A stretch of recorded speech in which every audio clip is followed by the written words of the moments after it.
انبیاء موجود، ان کا معجزہ موجود، جب وہ پردہ فرما گئے اب ان کے معجزہ ختم۔ عیسیٰ علیہ السلام تو آسمانوں پہ زندہ سلامت موجود ہے اور قرب قیامت میں نازل ہوں گے۔ باقی انبیاء کرام دنیا سے پردہ فرما گئے، ان کے معجزے بھی ساتھ دفن ہو گئے، لیکن نبی کریم صلی اللہ علیہ وسلم کے 2 معجزے دنیا میں جانے، دنیا سے رخصت فرمانے کے باوجود بھی موجود ہیں۔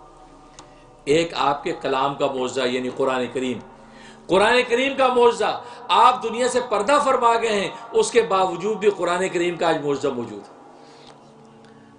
اور یہ قیامت تک اس معجزے کو باقی رکھنا، یہ اس بات کی دلیل ہے کہ نبی کریم صلی اللہ علیہ وسلم کے بعد اب کوئی اور نبی آنے والا نہیں ہے، اس لیے کہ معجزہ نبوت کی دلیل ہوتا ہے، جس کی دلیل قیامت تک باقی ہے، اس کا مطلب اس کا دعویٰ بھی قیامت تک باقی ہے۔ تکبیر، اللہ اکبر، تکبیر، اللہ اکبر۔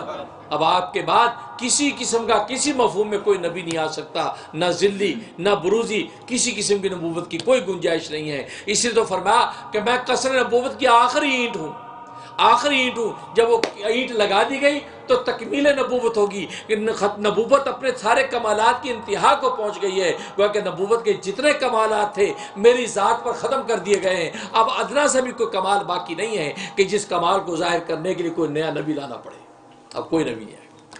تو قرآن کریم کا باقی رہنا اس بات کی دلیل کہ اب اس کے بعد اب اور نبی آنے والا نہیں، آخری کتاب۔